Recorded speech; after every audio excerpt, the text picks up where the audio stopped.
Hello, dear 8th graders. Welcome to a new English lesson. My name is teacher Lidija Šaravanja. I hope that by the end of the lesson, you will be able to listen to and understand the text about fashion, and that you will also be able to read and understand the text about modeling with past simple and present perfect simple tense. For this lesson, you will need a notebook and a pencil. You will need internet connection and a QR reader. So let's start. You can see a catwalk in the picture. What else can you name in the picture? Pause the video and write down some words that come to your mind when you look at this picture.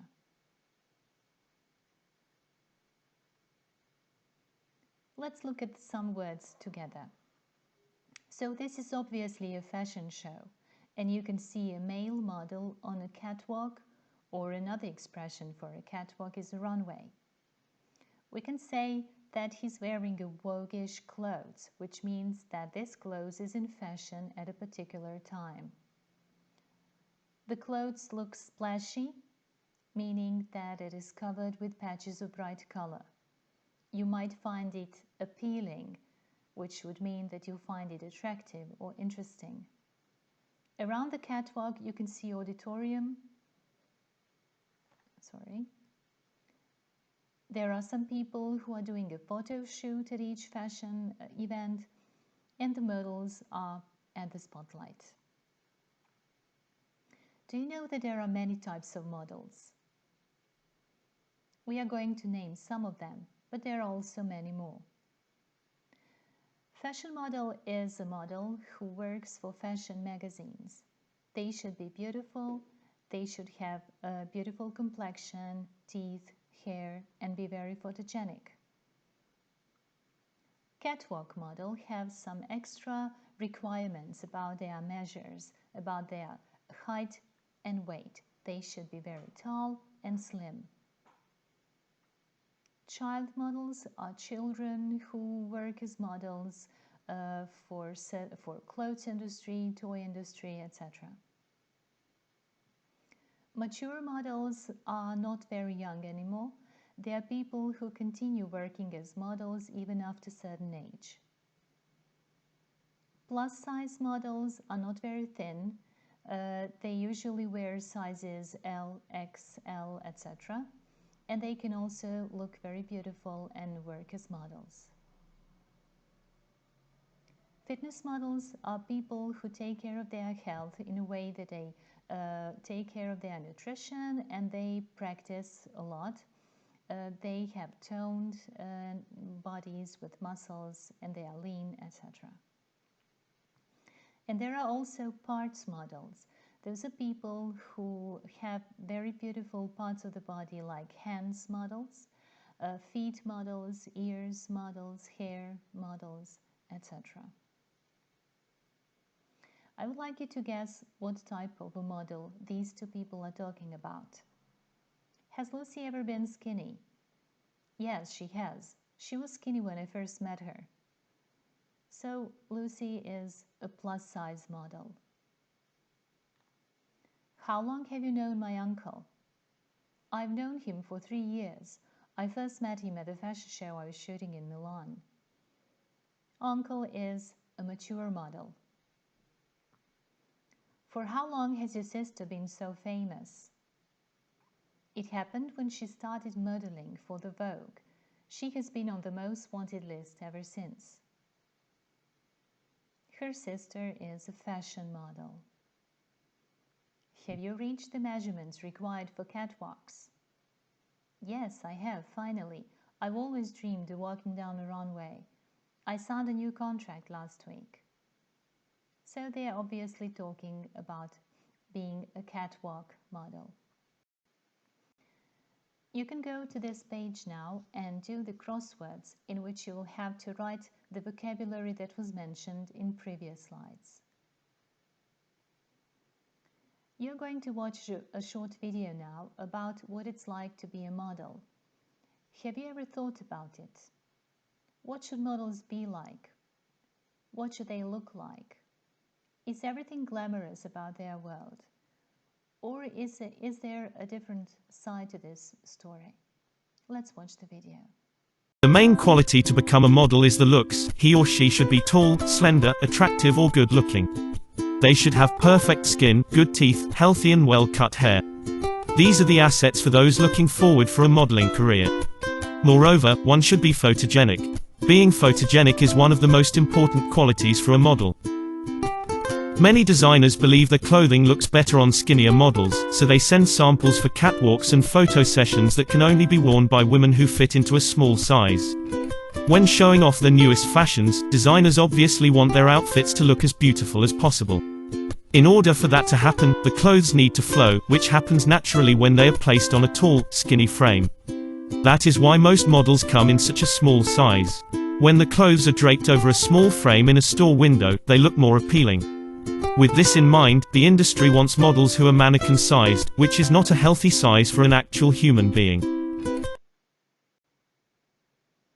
Okay, we are going to read a text now about what happened in 2006 in Spain. So this was fashion news, and it was a reaction to models getting thinner and thinner. You will read the text yourselves, and regardless to the vocabulary that you don't understand very well, I hope that you will be able to understand it. Before you read it, you can copy bolded words into your notebooks, and then you will translate them during the following activity in the video. So you can pause the video now, read the text, and think about it.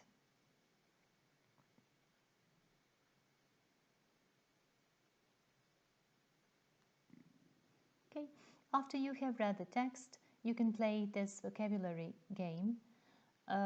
In this vocabulary game, you have to match equivalent expressions. And if you have copied the bolded words from the previous slide, you can translate them now, or you can write the definition in English. Let's see how well you understood the text. Answer these questions. You can pause the video to look at the questions and write down the answers. After you do so, we'll go through the questions and answers together.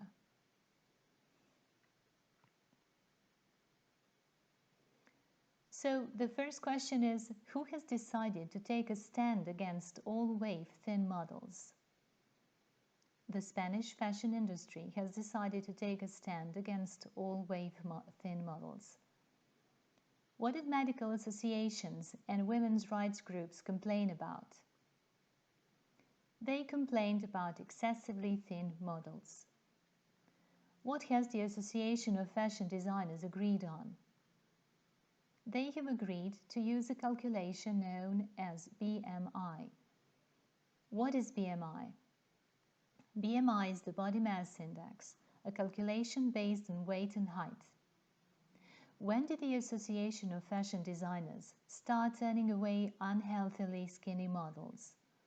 They started doing so in 2006. How will this decision affect the teenage world? Teenagers will eventually have a more positive, healthy image of beauty to follow. You have probably noticed that we used quite a lot of present perfect simple and past simple in previous texts. So let's take another look to when we use these two tenses. When we know when the action happened, we usually use past simple tense. For example, I met her last year. When we know for how long something was in progress, we will use present perfect simple. For example, we have known each other for a year or since last year. When the exact time is not relevant, we shall use present perfect simple. For example, I have reached the measurements required for catwalks. It doesn't matter when the exact point of time was. What matters is that it has happened. When we talk about details, we use past simple. For example, I signed a new contract a week ago. When we talk about experience, we use present perfect simple. So time is irrelevant again, the experience is what matters. For example, we have seen 2 fashion shows so far. I hope that you understand the difference between past simple and present perfect, and you can play this game in which you have to sort the sentences into appropriate boxes. And the boxes are: we know when, we know for how long, we talk about details, exact time is not relevant, and we talk about experience. I hope that you will enjoy it and you will have a lot of correct answers. This is the end of the lesson, and you can do a little self-assessment here. There are 3 statements that you have to evaluate with a certain number of stars. The first one is: I can listen to a text about fashion and understand it. The second one: I can read a text about fashion industry and understand it. And the third one: I know when to use present perfect and when to use past simple. I hope that your self-assessment is filled with stars. Goodbye till the next English lesson. Stay hardworking and happy and healthy. Bye.